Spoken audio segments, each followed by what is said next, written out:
From TLDR News, this is your daily briefing for Monday the 21st of November, 2022.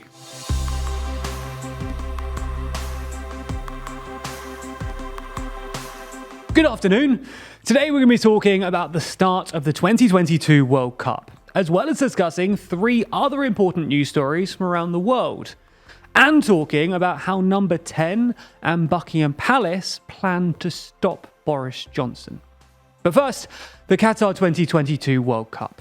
On Sunday afternoon, the 2022 World Cup kicked off in Qatar. The Middle Eastern country was awarded the tournament way back in 2010 and has been preparing for it ever since, building stadiums, accommodation, and the transport infrastructure necessary to accommodate over 1 million football fans. In total, Qatar successfully built 7 stadiums and a number of hotels, albeit with the use of unpaid foreign workers. This use of exploitative practices has been a key feature in the press coverage surrounding this year's tournament. And that's because there's been reports that workers were paid less than $1 an hour, and around 6,500 workers have died in the past 12 years since the Qatar World Cup was awarded. Additionally, due to the kafala system, construction companies have been allowed to deny their foreign workers permission to change jobs, locking them in place in an exploitative environment.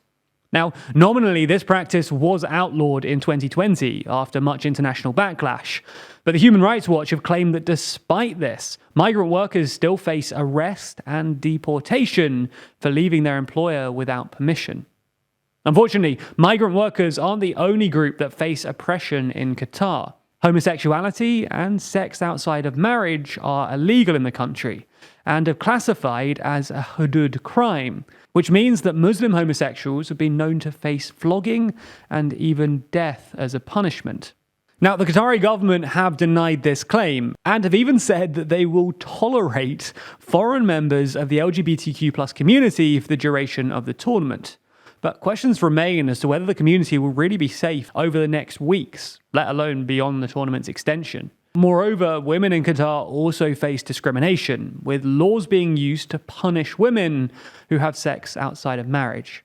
Ultimately, the human rights situation in Qatar will have caused understandable backlash and will undoubtedly lead to much of the coverage over the course of the tournament to be heavily caveated in order to highlight the controversy surrounding the hosts. In fact, the BBC opted to forego covering the opening ceremony yesterday in favour of broadcasting criticism of the tournament. If you want to know more about the human rights situation in Qatar, then we've released a separate video on this topic, which goes into more detail, and you can find it linked in the description. Nonetheless, even aside from the controversy surrounding the host nation, it seems that FIFA have been navigating their way through a whole host of crises over the weekend. The organisation had been assured that alcohol would be able to be sold during the World Cup, but Qatar backtracked on this decision at the last minute, causing serious friction between FIFA and a number of alcohol brands, including Budweiser, who had signed a multi-million-dollar deal with FIFA to sponsor the tournament. That's not all though. There was also a lot of controversy surrounding FIFA's banning of One Love armbands designed to be worn by players to show solidarity to oppressed groups in Qatar. Now, that story is still evolving, but it's certainly not adding to FIFA's image or the reputation of the World Cup. Okay, so that's the biggest story of the day, but there's a lot more going on around the world. So here's a rundown of 3 other stories. Over the weekend, it was reported that a shooting had taken place in a gay club in Colorado. At least 5 people were killed and 8 injured after being shot by the gunman, who was subsequently arrested and is being treated for injury. And the gunman was able to be arrested thanks to 2 individuals inside the club who successfully subdued the attacker. Police are yet to determine the motive behind the attack, but they're obviously investigating whether it was a hate crime considering the LGBTQ+ venue it took place at. A number of US politicians have already spoken out following the tragedy. The governor of Colorado, Jared Polis, who is himself gay, praised the brave individuals who blocked the gunman, likely saving lives in the process, and added that Colorado stands with our LGBTQ+ community and everyone impacted by the tragedy as we mourn. while President Biden said that Americans cannot and must not tolerate hate. This attack comes just 6 years after a shooting at another gay club in Orlando, Florida, where 49 were killed and 50 injured. At the time, it was the most deadly mass shooting in US history, and although this one was fortunately on a smaller scale, it's nonetheless a reminder of hatred and danger directed towards the LGBTQ+ community. Now, there's more on the way, but be sure to subscribe and ring the bell to make the daily briefing part of your daily routine. Or just search for us in your podcast app of choice to listen along. Next up, the United Nations nuclear watchdog has condemned the shelling of Ukraine's Zaporizhzhia nuclear power plant, which is currently under Russian control. Since Saturday evening, more than a dozen blasts were reported at the nuclear power plant, which is Europe's biggest, ending a period of relative calm at the facility. The head of the International Atomic Energy Agency, who have a team on the ground there, said that it was extremely disturbing, adding that whoever is behind this must stop immediately.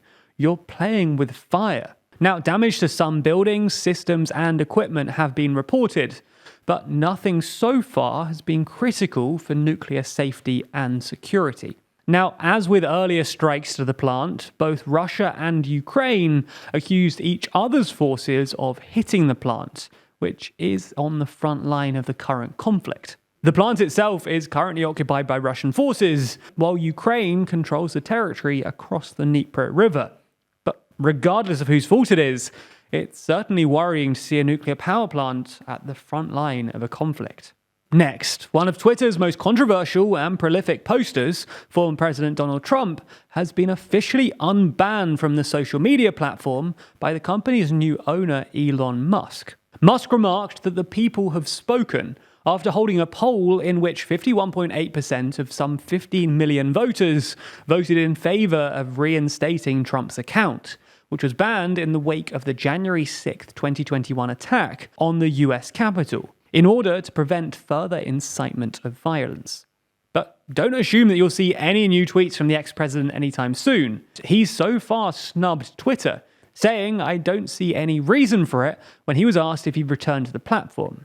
Instead, he said that he'd be staying on his own new platform, Truth Social, which he claims is doing phenomenally well. Also back on Twitter is rapper Kanye West, who posted, testing, seeing if my Twitter is unblocked, and then later the Hebrew greeting Shalom, after his account was previously blocked for anti-Semitic posts.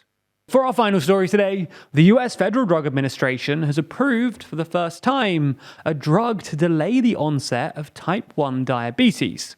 The drug, which is called Tzield, is a monoclonal antibody injection.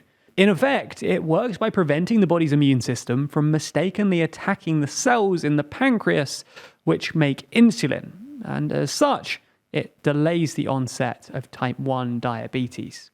That's all we have time for on YouTube today, but if you want to hear number 10 and Buckingham Palace's plans to stop Boris Johnson back in the spring, then you want to watch the extended ad-free edition of the Daily Briefing exclusively on Nebula. That's because Nebula subscribers not only get everything you've just watched entirely ad-free, but they also get an extended version of the show every single day, available to watch on Nebula or stream on their podcast app of choice. So if you want to support the channel and get a more extensive briefing every day, then you'll want to sign up. And there's some good news, because our friends at CuriosityStream, the streaming service which offers some of the world's best documentaries, is offering you a deal whereby you can get both platforms, CuriosityStream and Nebula, for less than $15 a year. That's all the documentaries you could want on CuriosityStream, and then more TLDR over on Nebula, including the extended version of the briefing, other fully exclusive TLDR videos, and as always, it's ad-free. You can click the link in the description to get both services for less than $15 a year. And of course, you'll also be supporting the channel.